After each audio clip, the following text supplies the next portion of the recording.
तो चलिए आज एक कहानी सुनते हैं। लेकिन रुकिए, ये कहानी जवाबों की नहीं है। ये कहानी है उस एक पल की जिस दिन सवाल ही खत्म हो गए। जैसा कि यहाँ लिखा है, ये कहानी उनके लिए है ही नहीं जो जवाब ढूंढ रहे हैं, नहीं, बल्कि ये उस खोज के बारे में है जो जवाबों से भी आगे निकल जाती है। एक ऐसी जगह जहाँ सिर्फ खामोशी है। ये कहानी असल में उन लोगों के लिए है जो अब सवालों से थक चुके हैं। एक अंतहीन दौड़, पूछ पूछ कर थक गए हैं। अगर किसी के अंदर भी एक ठहराव की, एक शांति की पुकार उठ रही है ना, तो हो सकता है इस कहानी में उन्हें अपनी ही आवाज़ सुनाई दे। तो हमारा पहला हिस्सा है जवाबों का बोझ।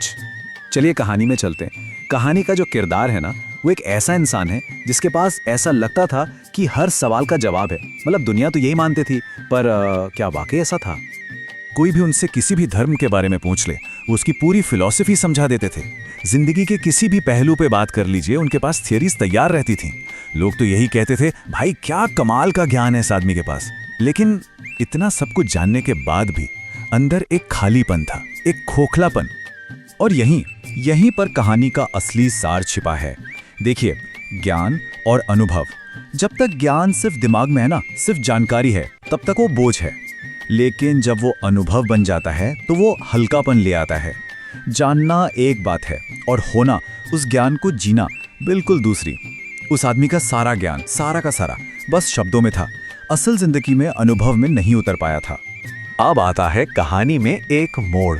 एक रात कुछ ऐसा हुआ जिसने सब कुछ बदल कर रख दिया।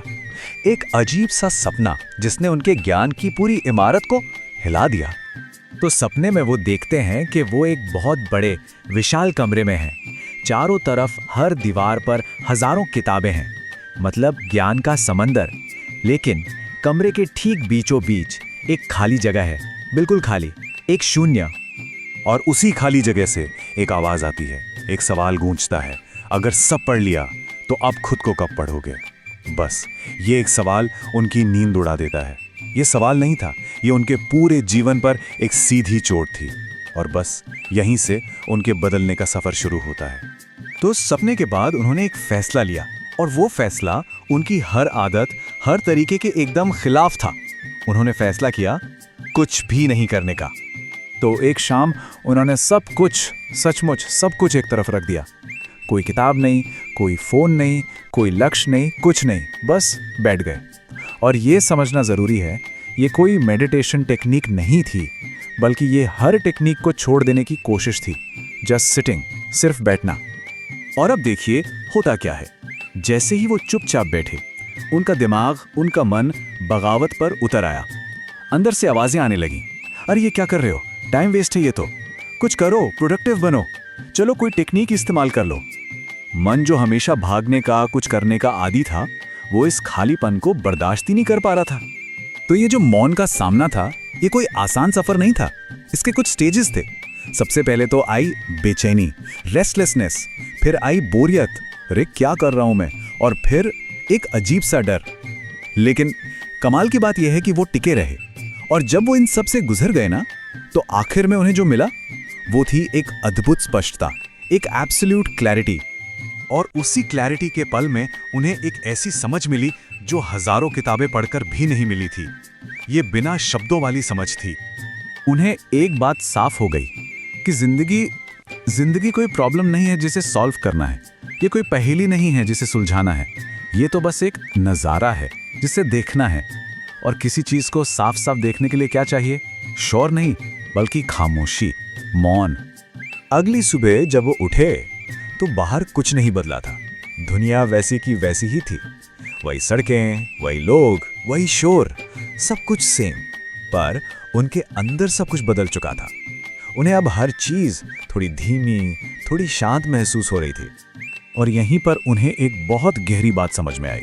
हम सब क्या सोचते हैं कि जब लाइफ सेट हो जाएगी, जब सब कुछ ठीक हो जाएगा, तब शांति मिलेगी, है ना?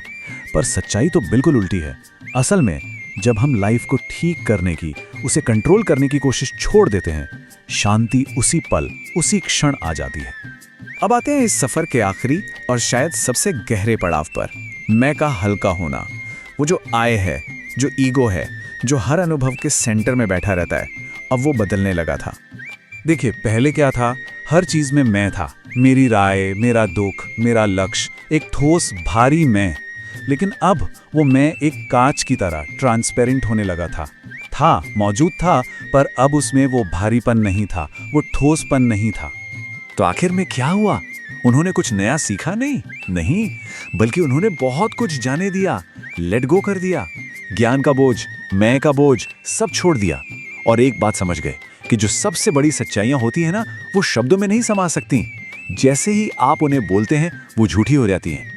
और बस यहीं आकर ये कहानी भी चुप हो जाती है, खामोश हो जाती है, क्योंकि असल यात्रा तो वहीं से शुरू होती है जहां शब्द और जवाब दोनों पीछे छूट जाते हैं।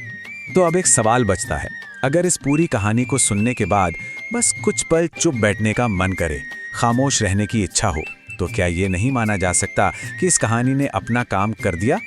और जाते जाते बस ये एक बात, जिस दिन कुछ बनने की कोशिश छूट जाती है, उसी दिन होने की शुरुआत होती है।